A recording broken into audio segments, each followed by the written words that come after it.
I am Marlon Weems, and I'm the publisher of the Journeyman, a newsletter that explores the intersection of politics, money, the economy, and race, and how those things all overlap and crisscross each other. And nothing much going on this week, but I say that in all sarcasm. Um, But one of the things, I guess a couple of the big things that have happened this week have involved Argentina and Venezuela. So I thought it would be interesting to talk about that. But while folks are populating, I see some familiar names. Hey, Kimmy, how you doing? And a few new names. I see my friend Arturo Dominguez is here in the chat. And I'll bring him in a minute, but I just wanted to, kind of let a few folks get situated. And while you're doing that, I guess, a couple of shameless plugs won't hurt anything. Um, be sure to hit the heart button. People tell me that makes the algorithm do what it's supposed to, which is elevate the conversation. So, that certainly helps a lot. And if you're not already a subscriber, think about hitting that subscribe button. It certainly helps. I've actually got a little challenge, contest, goal, whatever you want to call it. I'm trying to get the Journeyman to 20,000 subscribers, and this was something that I sort of put out there. I guess a couple of weeks ago now, and the response has been great. I certainly appreciate everyone who has, sort of picked up the gauntlet and become a subscriber. Also, something that I'm doing over the Indigenous Day holiday, which I guess goes through Monday, is knocking 20% off the cost of becoming a paid subscriber. So, if you're able, that certainly helps us keep up the work. And from what I can tell, it's sorely needed in terms of what we're dealing with regard to traditional or legacy media. They're kind of failing us, folks. So so it's on us, I guess you could say. Um, Dr. Elizabeth Glasgow, welcome. Good to see you. Tina Tyler, good to see you. Susan Barrera, welcome. I guess without any further ado, I will try to bring in Mr. Dominguez. If I can, if you'll bear with me just a second.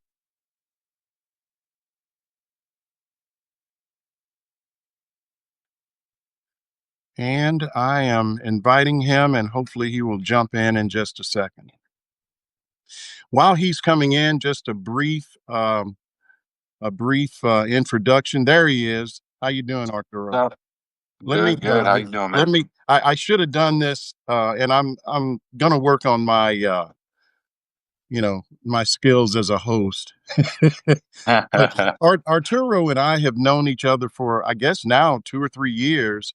We originally met in the Writers and Editors of Color, which is a consortium of writers and editors of color, uh, s- um, as the name indicates. And I have found Arturo to be one of the best independent investigative journalists when it comes to um, just the discussion of what's going on with regard to immigration issues. He's very knowledgeable, um, has been published across several platforms. And whenever I want to talk about anything south of the border, as in Cuba, in this case, Argentina and Venezuela, he's kind of my go-to person that I want to rely on. So, welcome to the conversation, Mr. Man, Dominguez. I appreciate it, Marlon. I appreciate the kind words too. I try to keep up with what's going on, with particularly with my people in Cuba. But, Yeah. it's you can't just if you're gonna cover anything in Latin America, you kind of have to cover it all. But yeah, that's kind of where I've been. I've been following Venezuela and reporting on Venezuela for a long time, ever since Hugo Chavez came into power, and his Okay. popularity was really hard to ignore. So, I started digging into why he's so popular, and the stuff that he But brought into we're that not country. supposed to like Chavez. Right, right. We're not supposed to. He's But, supposed to be bad.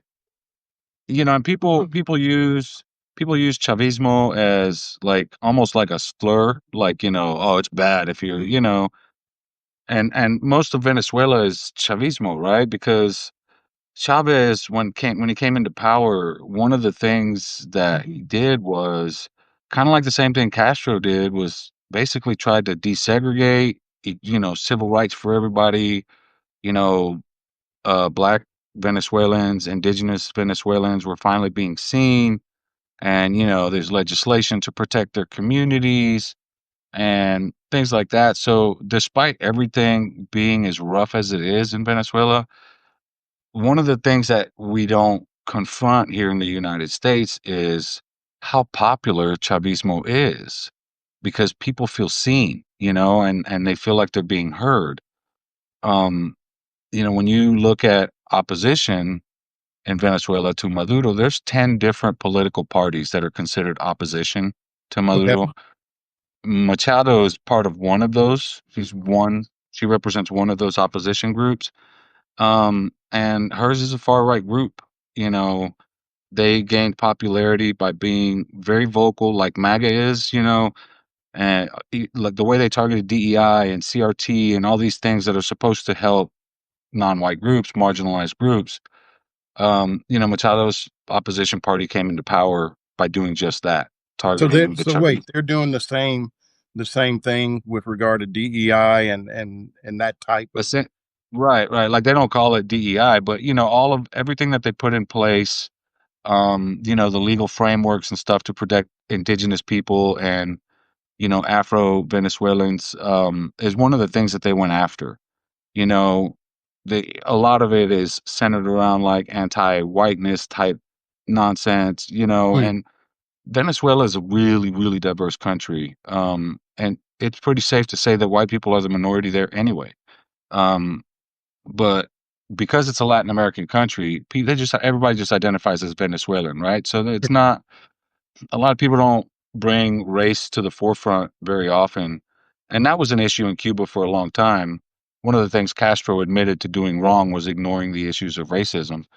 Um, and I think that because of these policies that bring a lot of these things to the forefront, the oppression of marginalized groups, I think, the most of the people that used to be in power, which were mostly white Venezuelans, took offense to that. Hmm. Just like white people think it's a slight against them here. Um, so like that's where you see a lot of this opposition come from. I'm not saying that the whole party is racist or anything like that, but these are just some of the issues that we don't discuss in the US, right? So like State Department propaganda wants to make this to seem so simple and say, Maduro's a dictator and Chavez was a dictator, and you could say that all you want, but Chavez won his election by huge margins. And Hmm. no matter how much they tried to cry fraud, they couldn't find any. So And I guess the current president won, it's been what, a few years ago, right?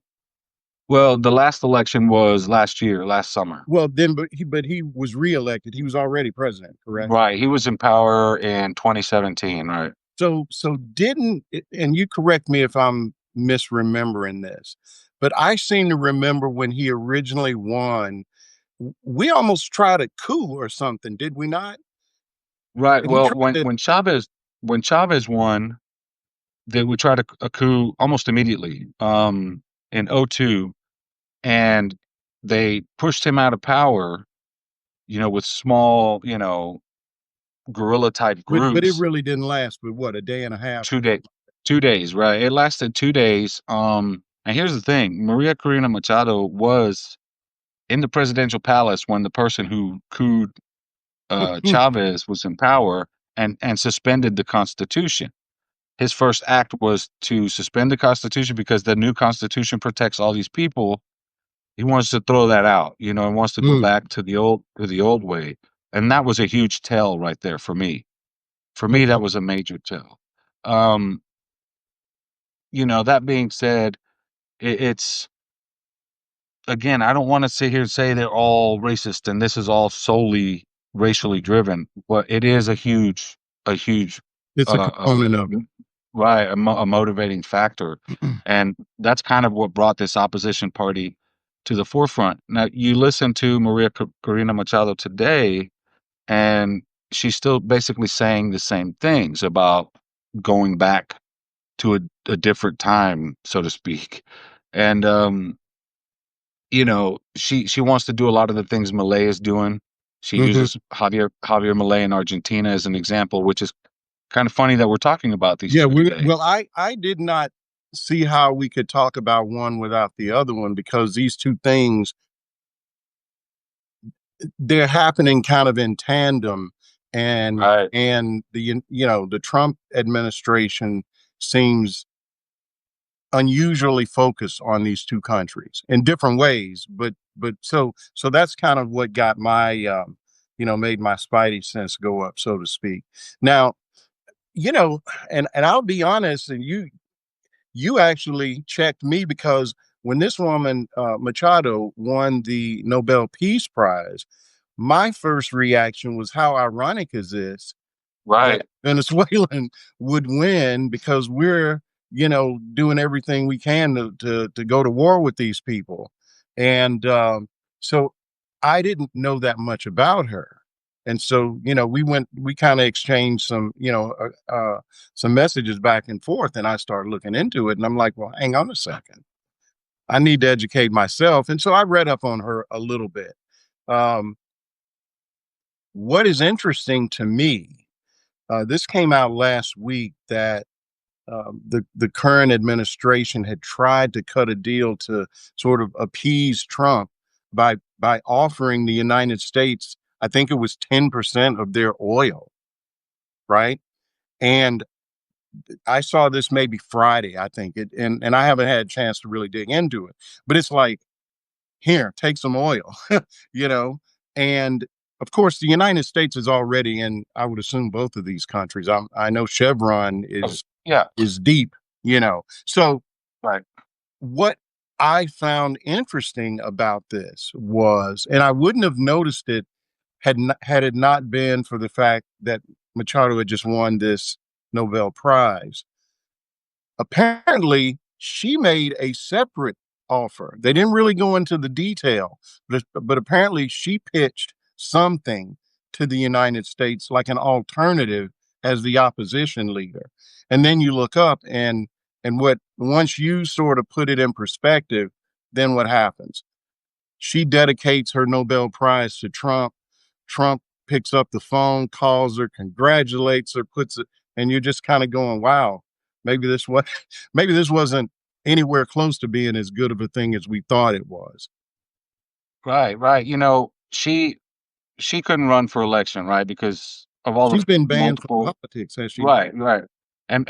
And like, you know, you read the AP or the Washington Post and they'll tell you she's banned from politics just because she's in opposition to Maduro. But it's not that. Like I said, there are 10 opposing parties in Venezuela. She just represents one. She was barred for running for any office because of her multiple failed violent coups, for calling on foreign nations, including Israel and Right, Netanyahu, to invade Venezuela. And I don't know about you, but any political leader in any country who calls for another country to invade, I mean, that's going to be seen as treason, right? right. You know, when Trump asked Russia, "Hey, Russia, if you're listening," people thought of that as treason. So it's not so cut and dry, and Mm. that's what I try to bring to the table. I'm not a Maduro fan, so to speak. You know, I don't necessarily like the guy, but he's not my leader, right? I'm not here to tell Venezuelans who that we should kick him out and put in this other person. Well, it's kind if of Vene funny, isn't it? We like democracy as long as it turns out like we want it to. right, right, and that's one of the things that Machado has been criticized for all over the world is that her tactics aren't very democratic. Hmm. A lot of people say blame her for the lower turnouts in the elections in Venezuela because she calls to boycott elections all the time. But then when she sees fit, she chooses to tell people, we have to vote, we have to vote, we have to vote. Well, you keep doing that, and people are sitting here thinking, is it a trustworthy voting system or is it not a trustworthy voting system? So now you're disenfranchising voters and more people are staying home because what's the point? Last 2 years ago, she told us to boycott elections. Now she wants us to come and vote for this old dude who used to do terrorist attacks in Colombia, in El Salvador. Like the other connection that this is why it makes these things so difficult in Latin America. The other connection between Machado and Nayib Bukele is deep, right? Machado is a nepo baby. She grew up in an embassy, right? She grew up in wealth and all these things, and her and Mudo Gonzalez's ties to um, terrorism in El Salvador and Colombia that date back for Gonzalez date back 40 years are pretty deep, and like they're tied to a lot of the elites in El Salvador who support Nayib Bukele steadily becoming a dictator by constantly changing the constitution so he can run for reelection when he's not supposed to. He's doing what Trump wants to do. And I tell people, a lot of people say that Trump is trying to mimic Viktor Orban in Hungary, but I point to them and I point to Javier Milei, I point to Nayib Bukele, and I'm like, no, dude, he's trying to do what they're doing. They're close, right here, Mm. and he's watching how Nayib Bukele is circumventing his constitution. Elon Musk backs all these things, like Steve Bannon, like all these people in these far right circles are behind these folks like Machado, and there's a reason for that. It's because like she is associated with like Jair Bolsonaro from Brazil, who's like a blatant Christian nationalist. She's gone and had meetings with Vox in Spain, more Christian white nationalists or anti-immigrant. Um, she's involved with all that, and on top of that, one of the things that really, really pisses me off about her is she helped Trump drive this narrative about Tren de Aragua here in the US, and she is one part of the reason why we're seeing ICE on the streets treating everybody like gang members because she was backing Trump up saying, "Yeah, they're all gang members. Yeah, that's why they're fleeing Venezuela. That's why they're coming to you." The whole tying Maduro to Tren de Aragua, she's behind that too. Mm. So like she's not she the part that really upsets me is the damage she did right here in our country. Um, So and here's something, not to interrupt, but someone no, put no, go in ahead. the chat, and I was going to ask you this anyway. Why did she get the Nobel Peace Prize? You It know, just, everybody okay. has Now, before you answer, I mean, there's a history. Henry Kissinger got a Nobel Peace Prize. So, right, so it's not without precedent, but you just, okay, they didn't give it to Trump, but it's almost like they gave it to Trump light. right. And a lot of Venezuelans, and I've seen this a lot on social media where they're saying the only election Machado's ever won was for the Nobel Peace Prize, and I lose my shit every time I see that because it's in Huh. Spanish, so it's so much funnier in Spanish. But but yeah, it's really again, they gave it to Kissinger, but I feel like the timing of it and I've said this on social media, whether intentional or not, because I can't prove if it's intentional. A lot of people think it is. The timing of it is what's suspect, right? You got Trump trying to threaten war, and now all of a sudden you have like even CBS News. Like I saw her on all the news channels, and they're portraying her as this anti-dictatorship person that they're making it very simple by just saying oversimplifying it by saying Maduro dictator, she anti-dictator. We should support her. But they're glossing over all these far right ties and all this, like Malay, for example, he started going after indigenous people's land again. They were protected under Malay, they're not. LGBTQ people under Malay protected, not protected before they were. And, he has privatized everything from public transport to all their infrastructure. So there's all these people making money, right? But Argentina's poverty dropped to 53% under Malay.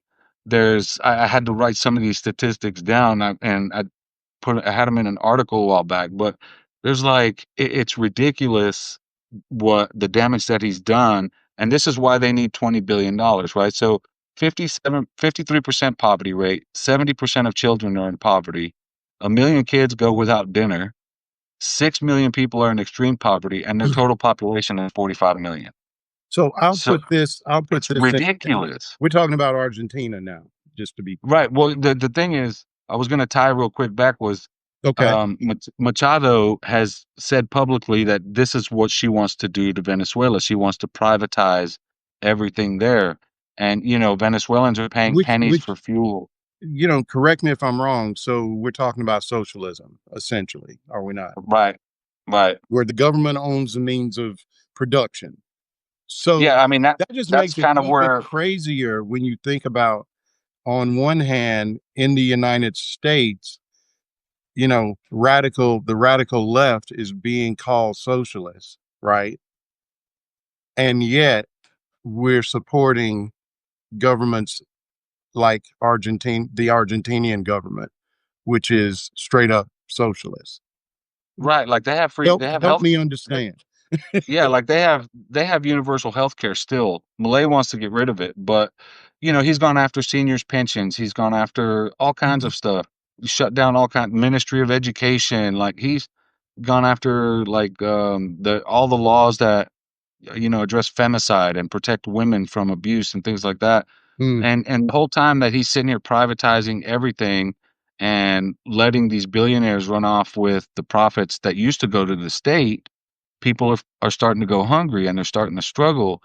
And it's to the point that he had to come and beg the United States for $20 billion. Well, And Trump obliged what him. I read about that, and I guess we can talk about, maybe let's move to, Argentina. So just to kind of frame it, I guess it was last week that it was all finalized that the United States basically gave Argentina a $20 billion bailout package. And we didn't write them a check, but what the Treasury Secretary did was what we call a swap. It was basically a Right, currency swap where the United States bought, or agreed to buy X number of pesos, their currency, mhm, which, in effect, we're propping up their currency. right, Now, and I'll have to, just sort of break this down later, maybe in the when we put this recording out. But they also agreed to purchase a certain amount of Argentinian debt.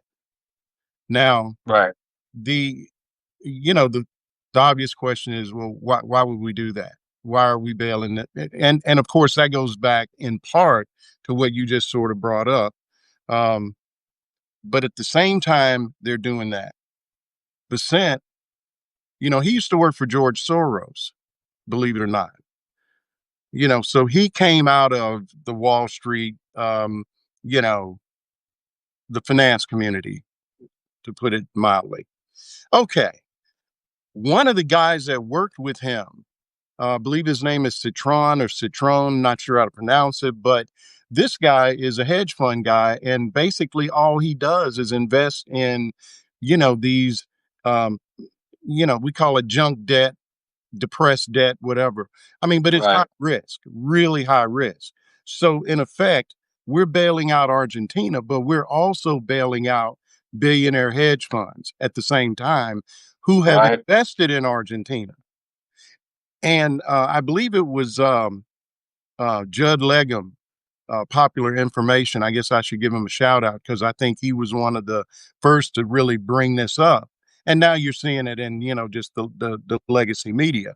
But This guy even bought once it came out that the United States was thinking about doing this. This guy actually loaded the boat and bought Yeah. even more bought even more debt. So now back up a step. Why did Argentina need this money? Part of it is policy, which you've outlined, but another part of it is in the first Trump administration, Trump pressed is either the IMF or the World Bank. I think it was the World Bank, not sure, but they basically loaded them up with a whole bunch of debt. That's where a lot of this debt comes from.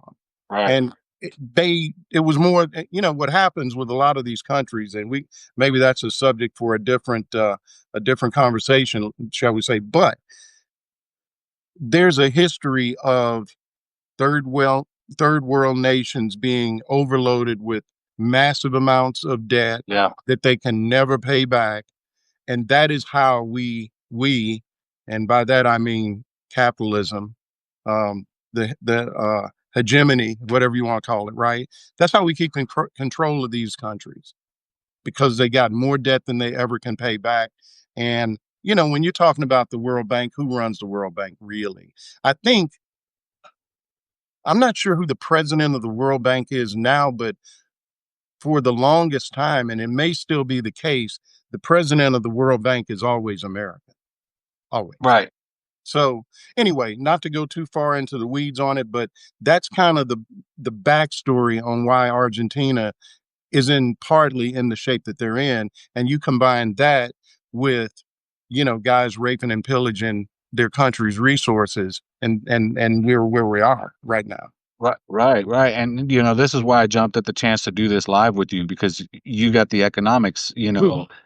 of all of this. And when you look at how, for example, and not to jump back and forth between Venezuela and Argentina and El Salvador and all that, but again, it's really hard to talk about one without the other.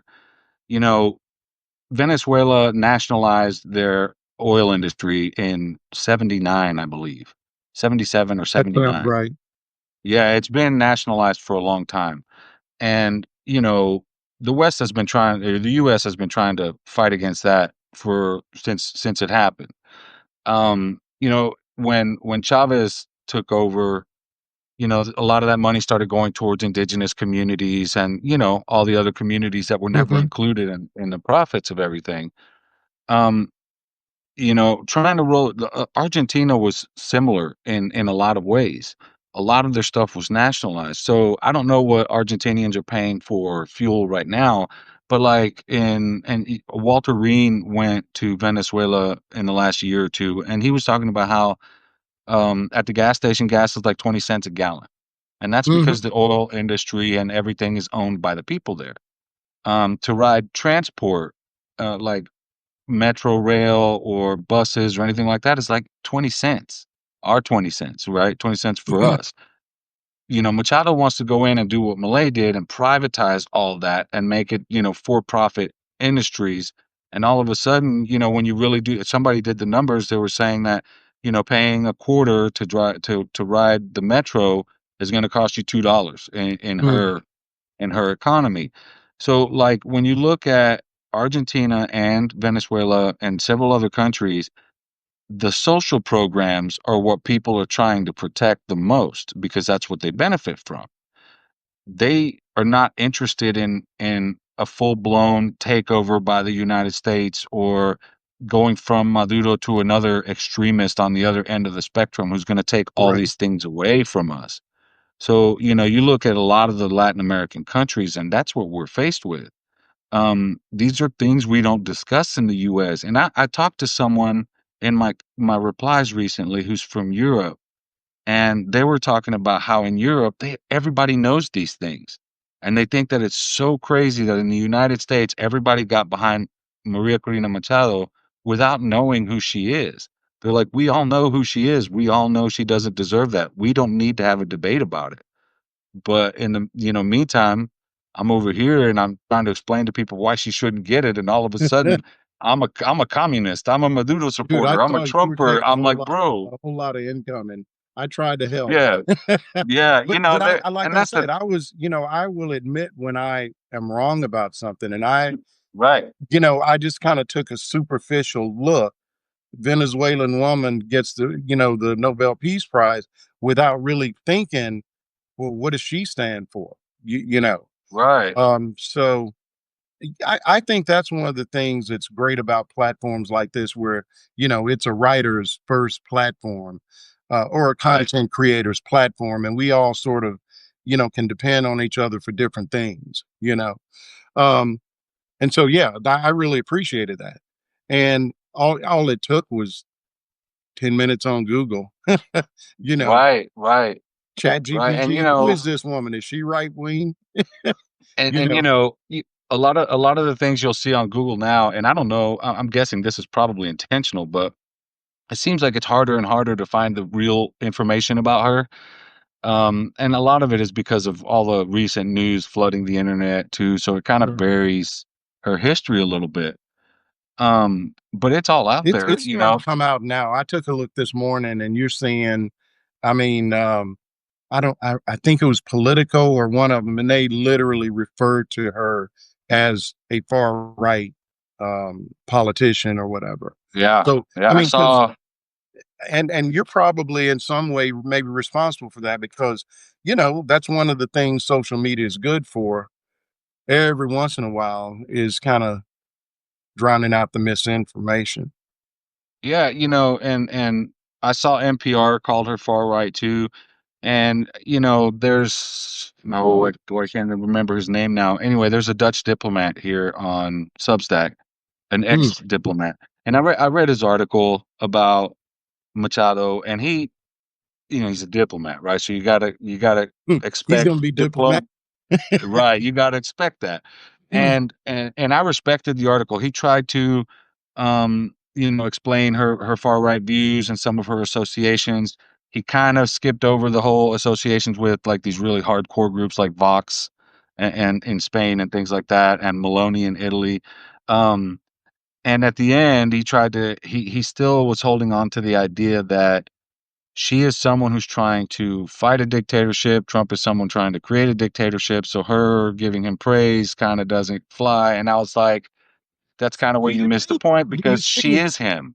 Do you think part of what she's doing is what virtually all these other countries are doing with regard to tariffs?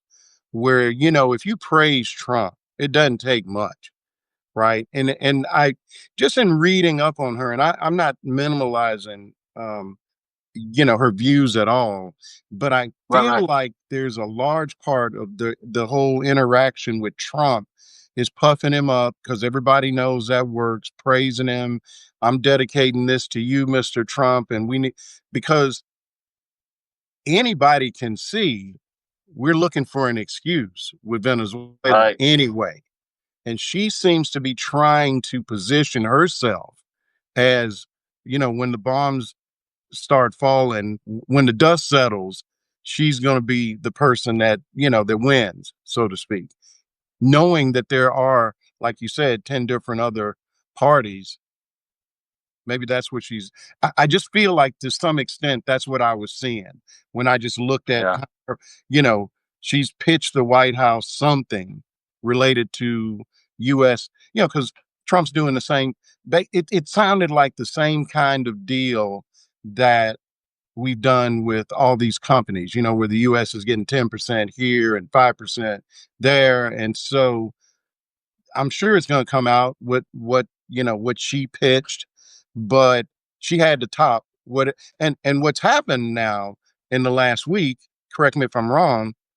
We've broken off relations with Venezuela, or at least conversations with Venezuela. And Yeah, so yeah, it sounds like she's just trying to squeeze in and seize that little opportunity, that little crack in the door. right. She's been involved with every White House since George W. Bush. Okay. Um, yeah, so the whole, not to, not to be crass, but the whole brown nosing aspect of it is certainly there. Certainly Mm. there. Yeah, it's easy to manipulate Trump just by praising him. And yeah, in the situation that we're in, um, it's kind of not surprising that they broke off communication. that, she's there to give them justification to go to war. I don't expect, um, I don't expect us to send troops in there or anything like that. What I would expect if we do anything is gonna be precision type strikes on, like, oil refineries and things like Yeah. that.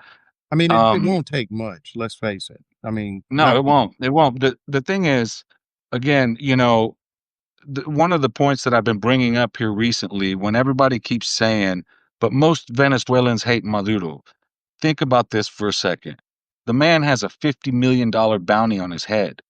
He's handing out AK-47s to the population. Does that sound like a guy who's worried or afraid of his people? No, because he wouldn't be giving them guns.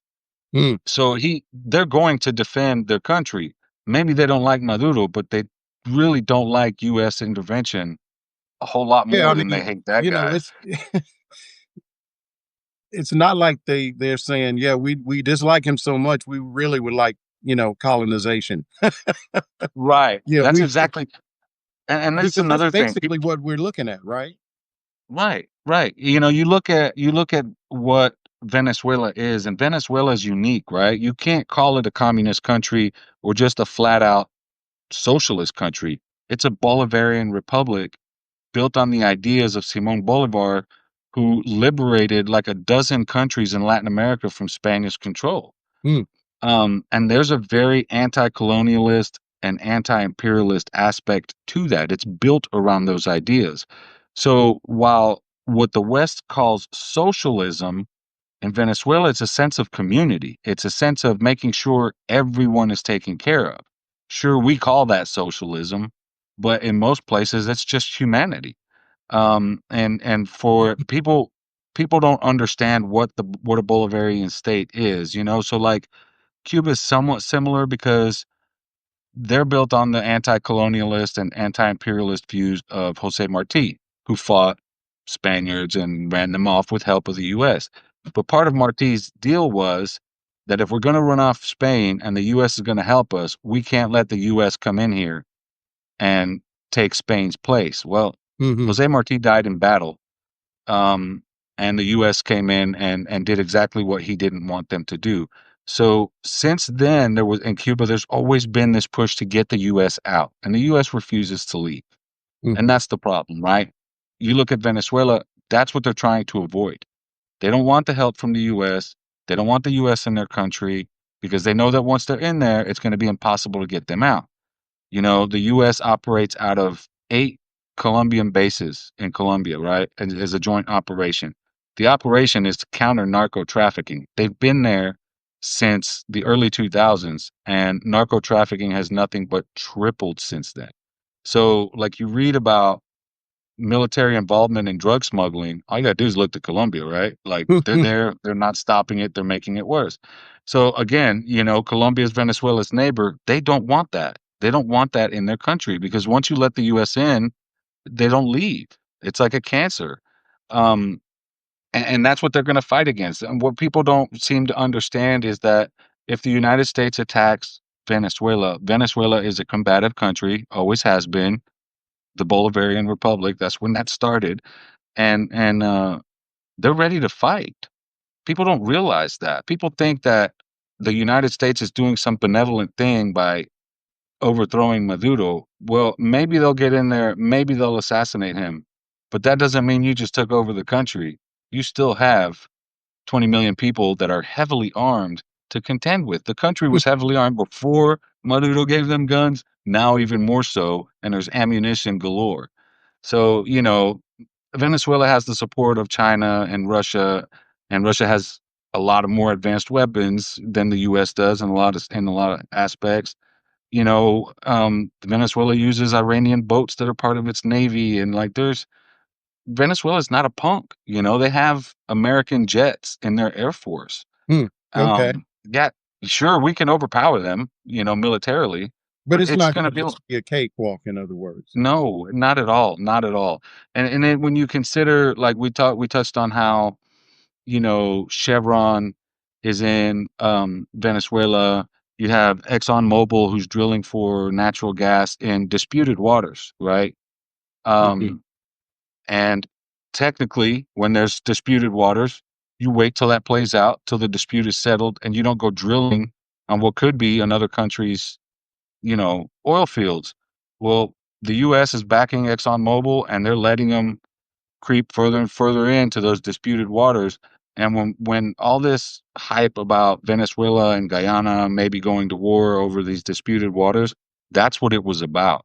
It was about the United States allowing ExxonMobil access to those disputed waters. It wasn't Maduro trying to colonize Guyana or anything like that. It was because the U.S. is pushing ExxonMobil in there. Chevron participates in getting that gas from there to other parts of the world.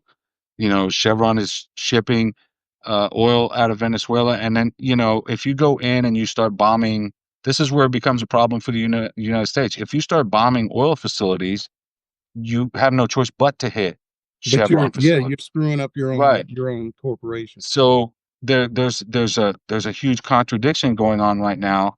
And the debate is, I read an article yesterday from an economist and geopolitical analyst from a university in Mexico, and she talked about how Venezuela sits on the westernmost belt. There's like a belt of oil fields that go all the way to China.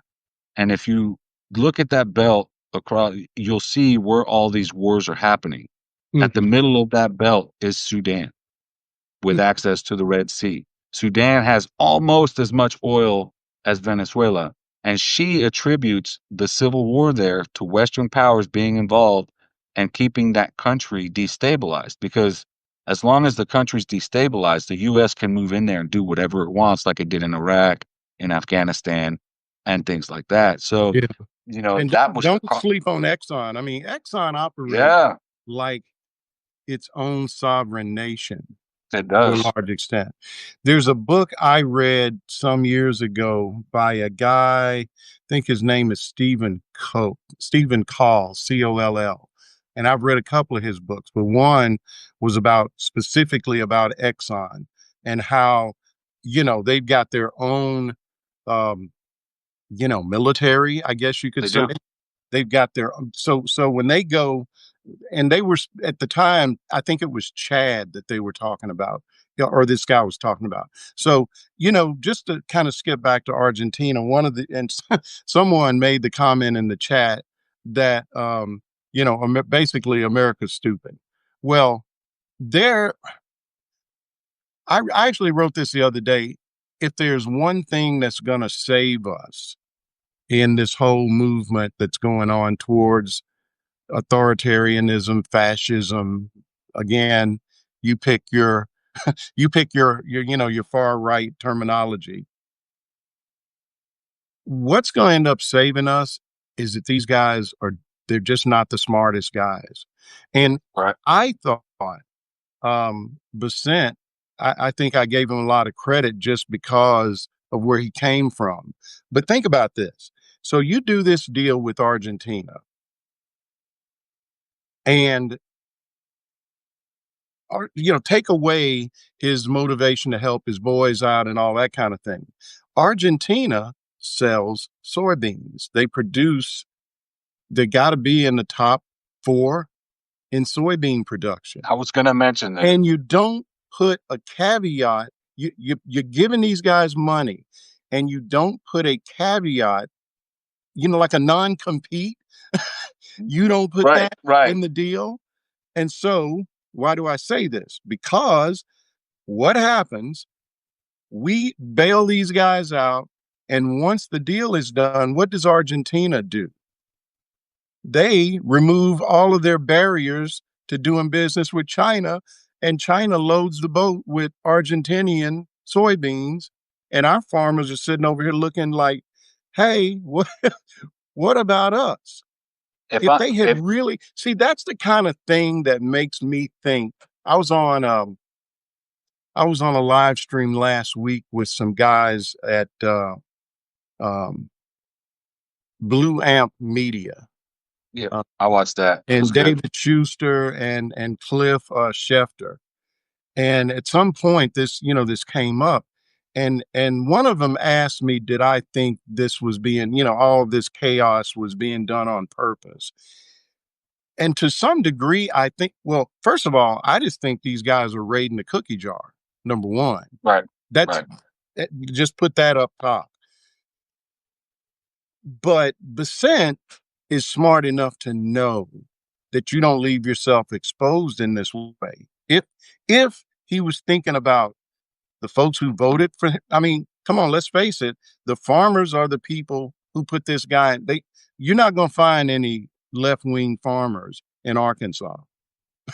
Okay, Right. maybe some of the black farmers, if anything, but this is literally, I mean, almost to the T, a replay of what happened the first time he was in office.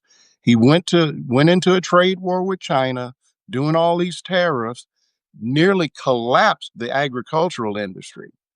And whatever money he took in from tariffs, they ended up just using that money to bail the farmers back out. So we didn't really get anything out of it. In fact, I was looking, this was something I wrote about, back when it happened. And the amount of money that it took to bail out farmers was like, more than the budget of some of the agencies that at the time that we had. And so now we're seeing the same thing happen again. And it's bad, man. I mean, you got Yeah. farmers right now committing suicide. And the worst of it hasn't even happened yet. You saw, I think it was yesterday or the day before. Now we put 100% tariff on China again. That's why the stock market was off so big yesterday or Friday. Yeah.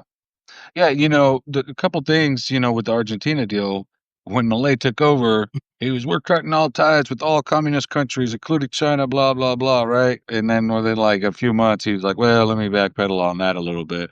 And, China's buying their stuff, probably soybeans, um, as part of it. The other thing is, this is the same thing that we see regarding U.S. farmers in Cuba. U.S. farmers want to do business with Cuba.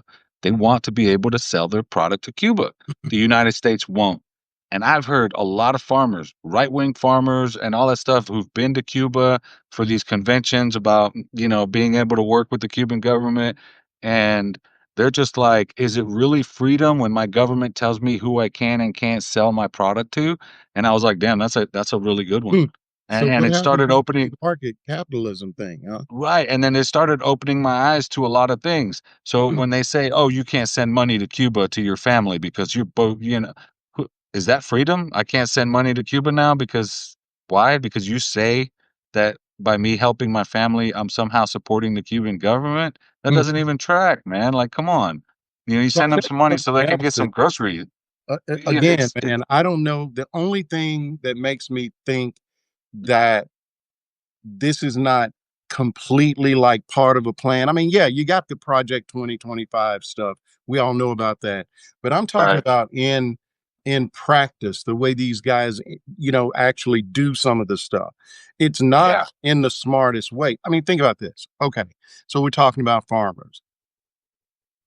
What USAID?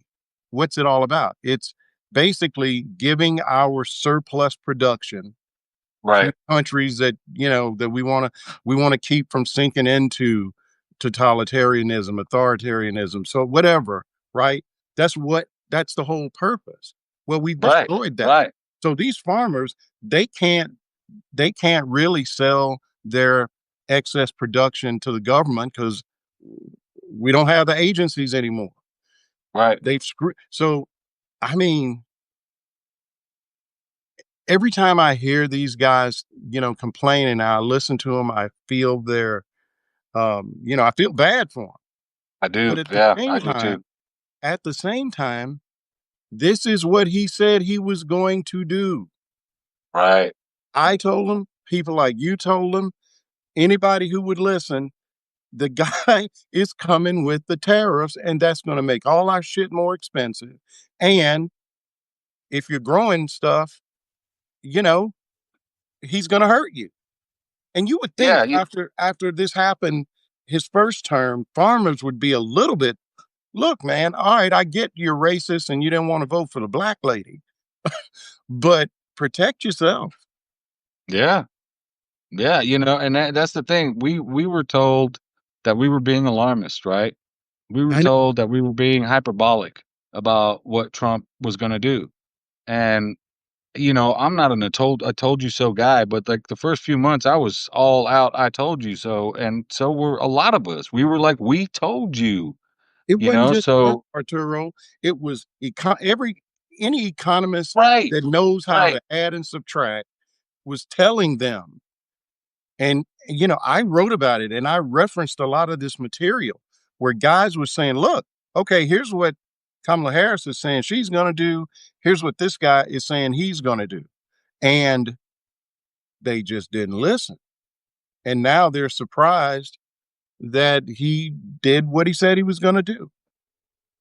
Yeah, it blows me away. It's the same thing with Latinos in my community, and it's just so crazy, everybody, "Oh, he's just gonna go after the criminals." No, he isn't, bro. Like, do you not understand how dog whistles work? Oh my He's coming goodness, man. after all of us.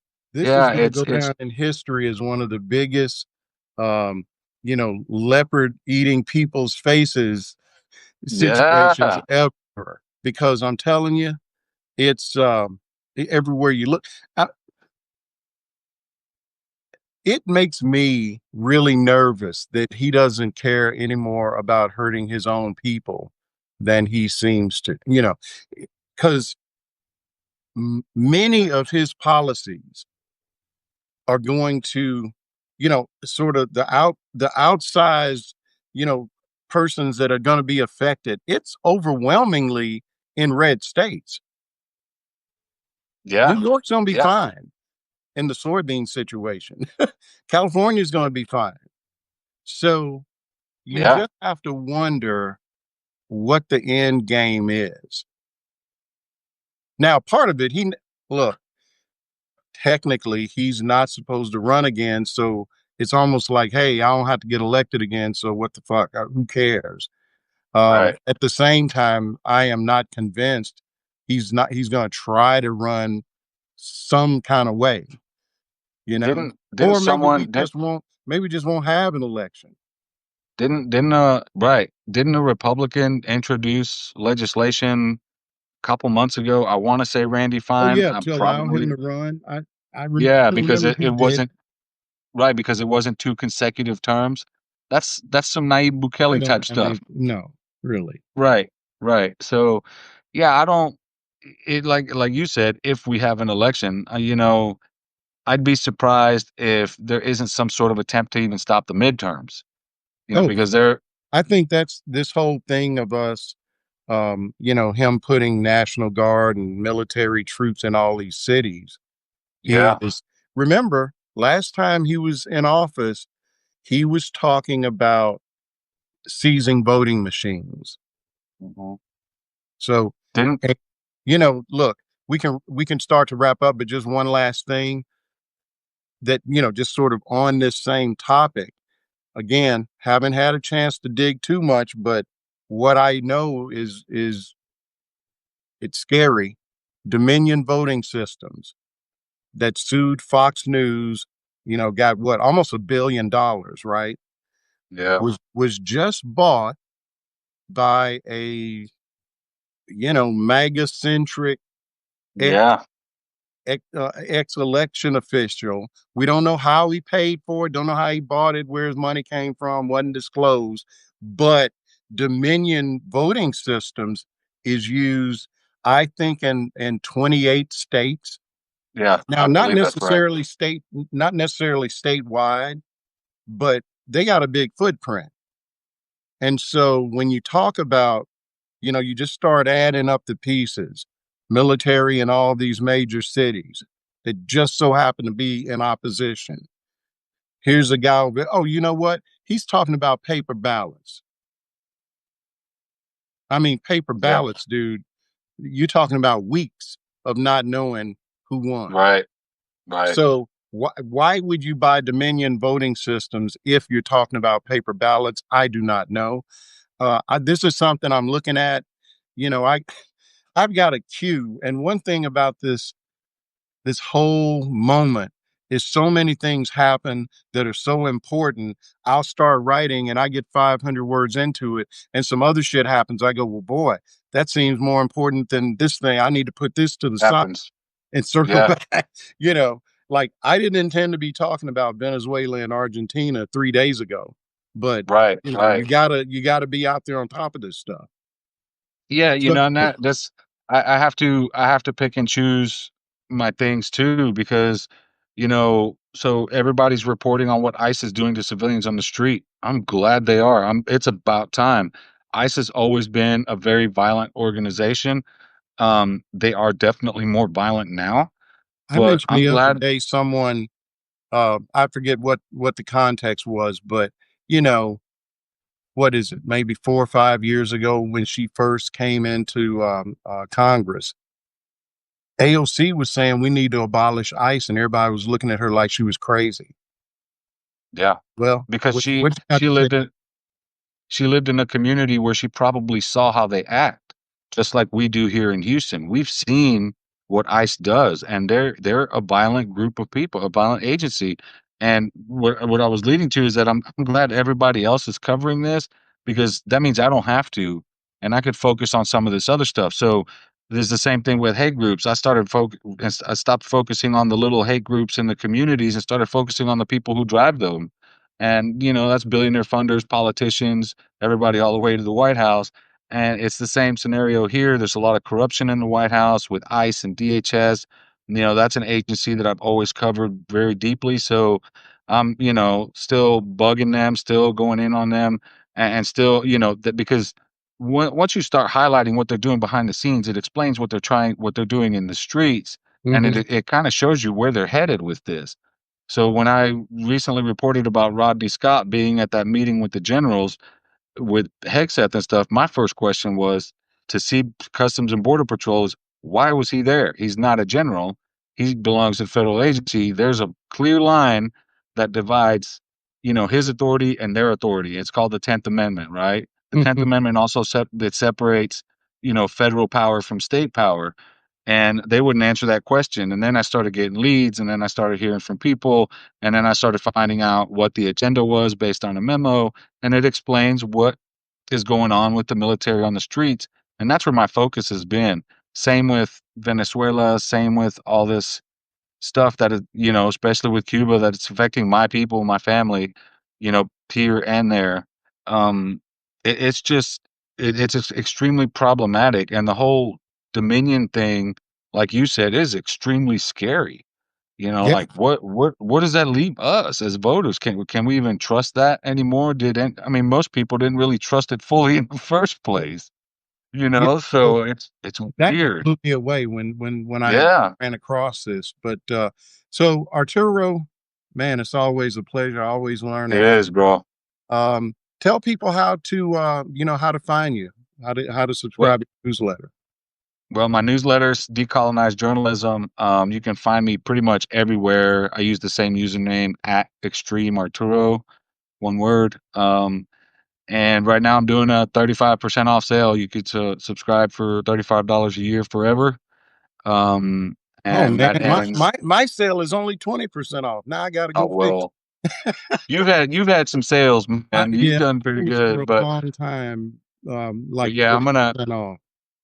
that one ends tomorrow, and then I may have another sale come around the holidays or something like that. But yeah, Yeah, I mean, 35 bucks a year I might forever. wait a couple of months just because there's so much going on and you just want to be visible, but it's Yeah, hard to. You can't really sustain it. That's something I found out because every paid subscriber, I don't know if people know this, but you get a paid subscription. Substack gets their 10% right off the top, and then you got to process it, with Stripe, which is the yeah, payment system that they use. And so, when you get too cheap, you might as well not even charge, or not even right, take the money, because you're not going to see very much, especially the monthly. I'm only right. the thing is, and I always have to say this. Um, it doesn't really matter who, but one of the celebrity type newsletters, I was reading it earlier today, and it was I forget the exact topic, but it was something worth reading. And then I ran into, about, I don't know, 500 or 600 words in, paywall. You will never find a paywall on the Journeyman, and I don't think you'll find one on decolonized journalism, right? Now, I don't what do I the pay. do it yeah, my Go ahead. paid subscribers get everything immediately when it publishes. And then my free subscribers get it at 8 o'clock Eastern time the next morning. And that's how I do it. I Excellent. try to keep it free for everybody, but I try to give my paid subs some sort of benefits. You know, you got to be a paid sub to comment on the article itself. But I leave my notes open for my free subscribers so we can have conversations. A lot of times I will do leave my comments open, like for the Fetterman article, because I wanted to get a bigger and broader feel of what my audience Mhm. felt about, where Fetterman is these days. And, unsurprisingly, a lot of people are not happy with that guy right now. So, Yeah, you he know, was a Trojan horse, was he not? yeah, yeah, I think he was. And I mean, I tried to warn about that, but I always focus on, black women, man. They tried to Yeah. tell us. They Yep. tried to tell us. Well, man, Yeah, again, it's been a pleasure. It's Sunday. I know you got same. family and all that kind of stuff. My Man, son's home for the long weekend, so I'm gonna try to hang with him for a little bit before we have to get him back to school. So, yeah, this is great. Folks, this will be out. I'll try to get it out in the next day or so as far as the recording. And I'll also, what I always do is things that I've written, Arturo, if there's something in particular, DM me a link and I'll drop it in there. Um, but I just thought this was a necessary conversation given what I think so, yeah. was going on. So, as it develops, I'll be calling on you again, man. Awesome, man. I'm looking forward to it. Okay, well, folks, thanks for showing up. We appreciate it again. Subscribe, become paid subscribers if you can't. Share it with your friends. Help us get the word out. Absolutely. All right, Right on. take care, folks. Bye, y'all. Have a good Sunday. Bye.